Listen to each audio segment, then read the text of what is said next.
नमस्कार, स्वागत है आपका और आपके साथ मैं हूं आर्यस अवस्थी। सावन का पवित्र महीना चल रहा है। सड़कों पर कांवरियों की कतारें हैं, बम बम भोले की स्वर लहरी है और ये दृश्य देखने में इतना सुंदर है कि हर सनातनी को ये दृश्य देखकर गर्व महसूस होगा।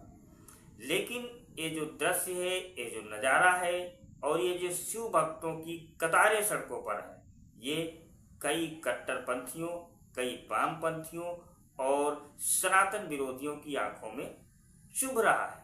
और यही वजह है कि वो कांवरियों को लेकर के तरह तरह की उलूल जुलूल बयानबाजी करते रहते हैं और कई बार तो ये कांवरियों को दंगाई, आतंकी और जाने क्या क्या बोल देते हैं। लेकिन अब ऐसे तत्वों को उत्तर प्रदेश के मुख्यमंत्री योगी आदित्यनाथ ने करारा जवाब दिया है और उन्होंने कांवरियों को लेकर अपना पक्ष खुल करके रखा है। जैसा कि हम सब जानते हैं कि मुख्यमंत्री योगी आदित्यनाथ जो भी बात उनको कहना होता है वो स्पष्ट कह देते हैं, बिना किसी लाग लपेट के कह देते हैं। और आज भी मुख्यमंत्री योगी आदित्यनाथ ने ऐसे सनातन विरोधी तत्वों को जोरदार जवाब दिया है।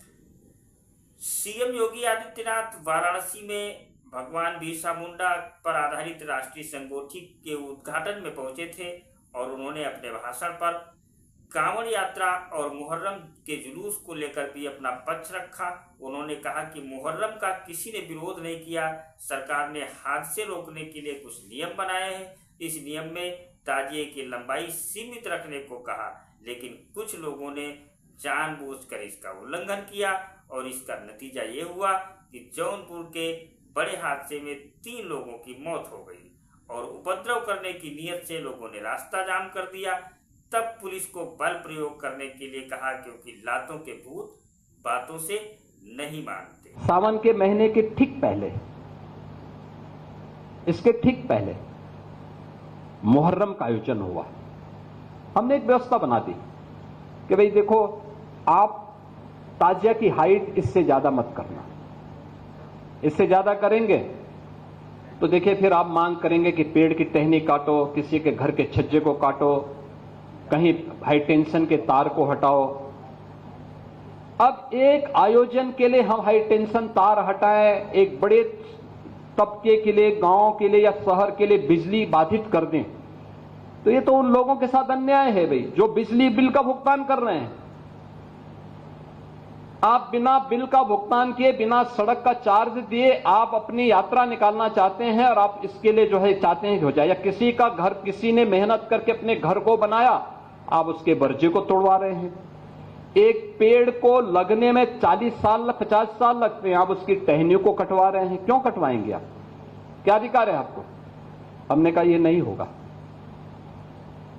जौनपुर में जबरदस्ती उन्होंने बड़ा ताजिया उठाया और हुआ क्या, वो हाई टेंशन की चपेट में आया, 3 लोग मर गए।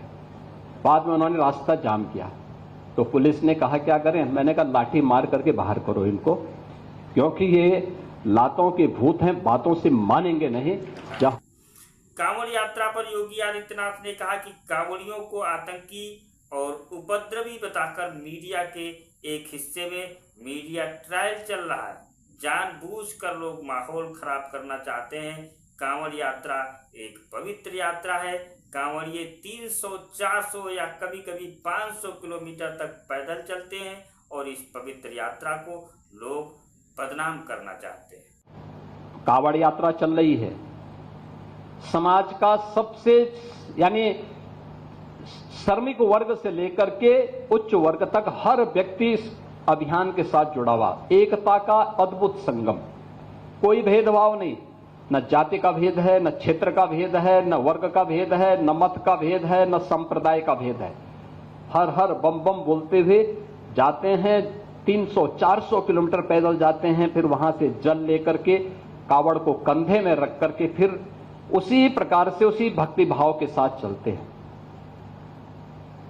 लेकिन मीडिया ट्रायल होता है, मीडिया ट्रायल होता है, बदनाम किया जाता है।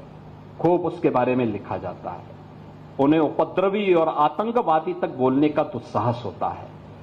यह वह मानसिकता है जो हर प्रकार से भारत की विरासत को अपमानित करना चाहती है। ये वही